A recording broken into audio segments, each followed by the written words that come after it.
Hello everyone, आज 3 दिन बाद हमारी नेक्स्ट क्लास अपलोड हो गई है, शुक्र है। और आप लोग एंड तक क्लास में देखिएगा। हेयर की कंडीशन आप चेक करेंगे, फुल मेटालिक हेयर है। इनकी कवरेज भी होने वाली थी, बहुत वाइट हेयर थे। उसके अलावा नीचे का आप देखें शेड इनका बहुत लाइट था, और मिड में इनका जो था ना वो डार्क ब्लैक हेयर था, लेकिन फुल मेटालिक हेयर था। तो अब हमने सबसे पहले 5.0 लिया ब्री मोड का, ठीक है। फुल ट्यूब मैंने ले ली है, और सेम क्वांटिटी में मैंने इसमें 20 वॉल्यूम ऐड किया, और टॉप टू एंड मैंने अप्लाई किया। मतलब लेंथ पे 30 और रूट में 20 यूज़ नहीं किया, सिर्फ 20 वॉल्यूम मैंने मिक्सचर बना के रूट्स प्लस लेंथ अप्लाई किया। और मैंने सोचा कि मुझे अभी सिर्फ 80%, चलो 80-90% कवरेज हो जाए। इनकी जो वाइट हेयर था ना वो बिल्कुल डार्क वाला ग्रे हेयर था, जो मोटा बाल होता है, जिसको 5.0 बहुत मुश्किल से कवर करता है। तो उसके लिए 3.0 हो तो 100% कवरेज हो जाती है।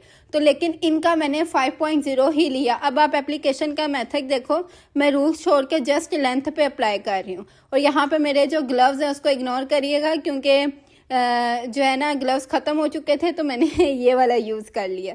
तो आप लोगों ने इस तरह नहीं करना, आप लोगों ने ग्लव्स यूज़ करने और दोनों हाथों में यूज़ करने। मैं एक पे यूज़ कर रही हूँ, एक मैं उसी तरह अप्लाई कर रही हूँ। तो आपने ग्लव्स के बगैर काम नहीं करना। उसके बाद पहले मैंने लेंथ पे कलर अप्लाई किया, रूट छोड़ दी। क्यों? क्योंकि मुझे टाइम लग जाना था लेंथ पे कलर बैलेंस होने में, क्योंकि लाइट थे ना नीचे वाले हेयर। और अगर यही मैं रूट्स में ज़्यादा टाइम छोड़ देती तो वो डार्क से लाइट की तरफ भी जाना शुरू हो जाता है कलर। तो इस वजह से मैंने जस्ट लेंथ पे लगाया। 20 मिनट तकरीबन मैंने लेंथ में छोड़ के फिर 5 to 6 मिनट सिर्फ मैंने रूट में कलर लगाया। उसके बाद मैंने वॉश किया, 80% कवरेज हुई। वॉश करने के बाद, हेयर ड्राई करने के बाद आप लोग फाइनल लुक इनकी देख लें। अब इनको स्ट्रिक्स भी चाहिए थी, तो हमने साथ ही मटेरियल बनाया।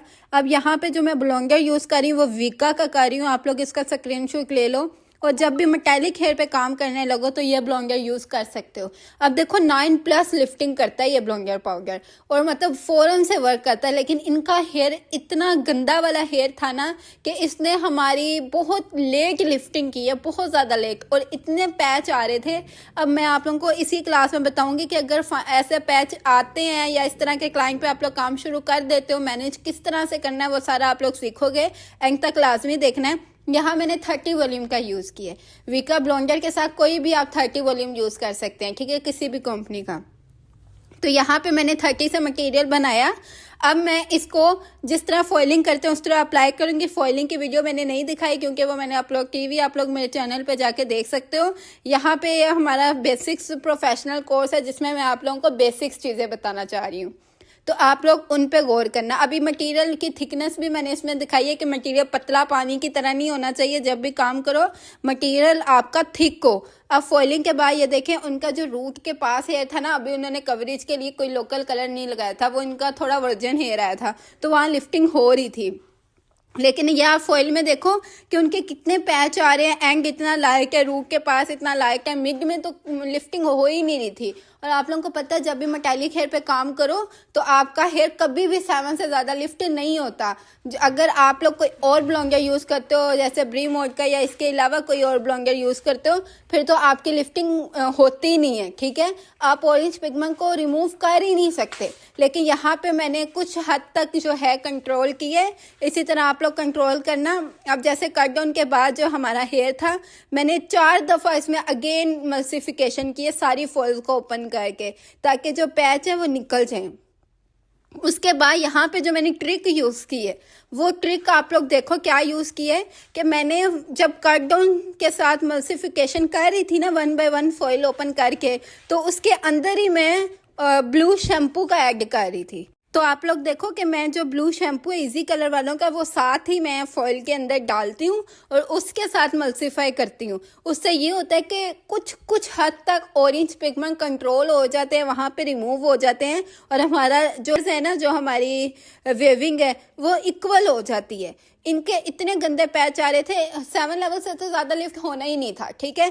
लेकिन मैं ये चाह रही थी कि उनके हेयर में पैच ना रह जाए, मतलब सीक्वेंस तो हो ना। मतलब अगर 7 लेवल ही है तो फुल फॉइल 7 पे होनी चाहिए। ये नहीं कि एक हिस्सा ऑरेंज पिगमेंट दे रहा हो, एक येलो पिगमेंट दे रहा हो, और एक जो है पील येलो पिगमेंट दे रहा हूँ, तो ये काम नहीं किया। ठीक है, इस तरह से आप लोगों ने हेयर के पैचेस को रिमूव करने, कट डाउन के दौरान पैच किस तरह से रिमूव करने वो मैं आप लोगों को बता रही हूँ कि फॉइल में ही आप लोग शैम्पू डाल सकते हो, तो फिर आप लोग उसको मल्सीफाई करो। यहाँ पे हम ग्लोसिंग अब करने लगे हैं। ग्लोसिंग का मटेरियल हमने बनाया है, तो 0.11 ब्री मोड का मैंने लिया। 0.1 होता है ऐश, जिसको बोलते हैं ब्लू, जो मैंने कहा है ऑरेंज पिगमेंट कंट्रोल करता है, रिमूव करता है। अब मैं ये इसलिए लिया है कि ये चलो ऑरेंज पिगमेंट को रिमूव कर देगा। अब मैंने लिए, उसके बाद मैंने 11.07 लिए। ये एलके का इंटेंस सिल्वर कलर है, इंटेंस सिल्वर। अब इंटेंस कलर होते हैं वो जो ब्राइट शेड होता है, जैसे पिंक, येलो, रेड, सिल्वर, इनकी जो नंबरिंग होती है वो एक जैसी नहीं होती। ये हमें शेड कार्ड से चेक करना पड़ता है इंटेंस कौन से कलर है और फंकी कौन से कलर है। तो यहाँ मैंने इंटेंस सिल्वर शेड लिया है, तो इससे मैंने ग्लोसिंग की है। ये जो ऐश के कलर्स होते हैं ना, आप लोगों ने कट डाउन अच्छा करना है, फिर उनसे जब आप लोग ग्लोसिंग करते हैं ना, वो हमारे उसी कट डाउन को इनहेंस कर देते हैं, उसी पिगमेंट्स को इनहेंस कर देते हैं, जिससे आपकी लुक बहुत अच्छी आती है। तो ये फाइनल इनका काम हो गया 9 घंटों के बाद। ये मेरे पास बहुत ही सीरियस केस था, तो इस तरह के केस आप लोगों के पास भी आ सकते हैं, तो आप लोगों ने उसको इस तरीके से जो है हैंडल करना है, कंफ्यूज बिल्कुल भी नहीं होना। तो आप लोग मेहनत करोगे तो इंशाल्लाह कुछ ना कुछ तो हो ही जाएगा, लेकिन ट्रिक्स को फॉलो लाजमी करना है। अगर इन ट्रिक्स को फॉलो करोगे तो तभी आप लोग की ना कोई लुक आ जाती है, कोई पैच नहीं रहते। बस आप लोगों ने देखना होता है कहीं पे पैच ना छोड़ दें, जहाँ पैच आ जाएगा वहाँ आपका काम खराब हो जाएगा। तो बात ग्लोसिंग की नहीं होती, बात कट डाउन की होती है। कट डाउन को अच्छा करना है, कट डाउन जितना अच्छा होगा उतना अच्छा कलर होगा। तो जिन्होंने अभी तक मेरा चैनल सब्सक्राइब नहीं किया, सब्सक्राइब कर लें। बेल आइकन प्रेस नहीं किया तो काइंडली प्रेस कर लें। और जो मेरे कोर्स को ज्वाइन करना चाहता है, ऑनलाइन हेयर डाई का सीखना चाहता है, बेसिक टू एडवांस, ठीक है, प्रोफेशनल कोर्स, तो 5000 फी है, 25 को फर्स्ट क्लास है। व्हाट्सएप पे कॉन्टैक्ट करें। अल्लाह हाफिज़।